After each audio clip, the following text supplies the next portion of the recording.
ഇപ്പൊ സമയം 4:05 മണിയായി. നമ്മളെ മക്കൾക്ക് വീട്ടിലെ മക്കൾക്ക് ചോറും കൊടുത്തിട്ടില്ല. എല്ലാരും ഇന്നെ കാത്തിക്കുക കണ്ടില്ല ഇത് തുറക്കാൻ വേണ്ടിട്ട്. ചോറ് തപ്പം ഞാൻ കൊടുന്നത് ഓപ്പൺ ആക്കി വെച്ചോളൂ. അപ്പൊ അത് കൊടുക്കാൻ പോവാ. അപ്പൊ അതിന്റെ മുന്നേ ഞാനൊരു കാര്യം പറഞ്ഞു തരാം. ഇപ്പൊ കൊടുത്തിട്ടാവും ഞാൻ ഈ വീഡിയോ അപ്ലോഡ് ചെയ്യുക. അതായത് ഇപ്പൊ നേരത്തെ ഒരു സ്ത്രീ തന്നെ എനിക്ക് മെസ്സേജ് അയച്ചിരുന്നു വാട്സപ്പിൽ. അതായത് നിങ്ങളെ കുറെ വിളിച്ചു ഫോൺ എടുത്തില്ലെന്ന്. അവർ വിളിച്ചത് എവിടെയാണ്, നോർമൽ കോൾ ആണോ വാട്സപ്പ് കോൾ ആണോ ഞാൻ കണ്ടിട്ടില്ല. അവരുടെ മെസ്സേജ് കണ്ടപ്പോൾ വണ്ടി ഓടിച്ചുകൊണ്ടിരിക്കുമ്പോൾ ഞാൻ റീപ്ലൈ കൊടുത്ത്. അപ്പോൾ ഞാൻ വിളിച്ചപ്പോൾ ഫോൺ കണ്ടപ്പോൾ ഞാൻ തിരിച്ചു വിളിക്കുകയും ചെയ്തു. അവർ പറയാം നിങ്ങൾ എന്തിനാണ് പങ്കാളി ആവണമെന്ന് പറയുന്നത്, നിങ്ങൾ ഒരു വീഡിയോ എനിക്ക് കാണില്ല, ഞാൻ എത്രയോ വിളിച്ച് ഫോൺ എടുത്തില്ലെന്ന്.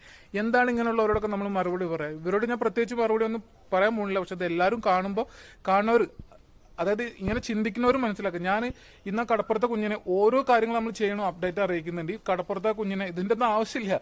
കടപ്പുറത്തെ കുഞ്ഞിനെ കൊണ്ടുപോയിട്ട് അത് ഭയങ്കര സീരിയസ് ആണ്. അപ്പൊ അതിന്റെ വയറ്റിൽ നിന്ന് പോയിട്ട് അതൊക്കെ എന്റെ മേലും കയ്യിലായിട്ട് ഫോൺ എടുക്കാൻ പറ്റുന്നില്ല. അത്രയും കോളുകൾ എടുക്കാൻ പറ്റുന്നില്ല. അങ്ങനത്തെ ഒരു എല്ലാവരും കൂടെ എന്നെ കാത്തിക്കുക. അങ്ങനത്തെ ഒരു കണ്ടീഷനിൽ നമ്മൾ സത്യാവസ്ഥകൾ മനസ്സിലാക്കേണ്ട ഓരോരുത്തരുടെ വർത്തമാനങ്ങൾ കേൾക്കുമ്പോൾ നമുക്ക് എത്രത്തോളം ബുദ്ധിമുട്ടുണ്ടാവുക. അത് നിങ്ങളെപ്പോലുള്ള ഒരു മനസ്സിലാക്കാൻ വേണ്ടിയിട്ടാണ്. അത് അവരുടെ പേരെന്തോ നസീമ അങ്ങനെ എന്തോ ആണ്. ആ സ്ത്രീ അയച്ച മെസ്സേജ്. അവർക്ക് ഈ ഒരു സ്വഭാവം അവരുടെ ജീവിതത്തിൽ തന്നെയാണ് ബുദ്ധിമുട്ടുണ്ടാക്കുക. എനിക്ക് നിങ്ങളുടെ പ്രശ്നങ്ങൾ തീർക്കാനില്ല. ഈ കുഞ്ഞുങ്ങളുടെ പ്രശ്നങ്ങൾ തീർത്തിട്ട് വേണം എനിക്ക് മറ്റുള്ളവരുടെ പ്രശ്നങ്ങൾ തീർക്കാൻ. ഞാൻ ഫോൺ എടുത്തില്ലാന്ന് നിങ്ങളുടെ വലിയൊരു പ്രശ്നമാണെങ്കിൽ അത് എന്റെ സാഹചര്യങ്ങൾ കൊണ്ടായിരിക്കും. മനസ്സിലായില്ലേ? അപ്പൊ അത് മനസ്സിലാക്കും.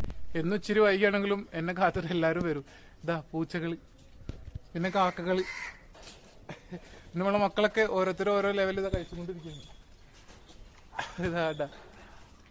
അതാ ഇതാ കുഞ്ഞൻ, പിന്നെ അമ്പുതാ കഴിക്കുന്നിട്ടാ. അമ്പുട്ടി അത് രാധന മക്കള്.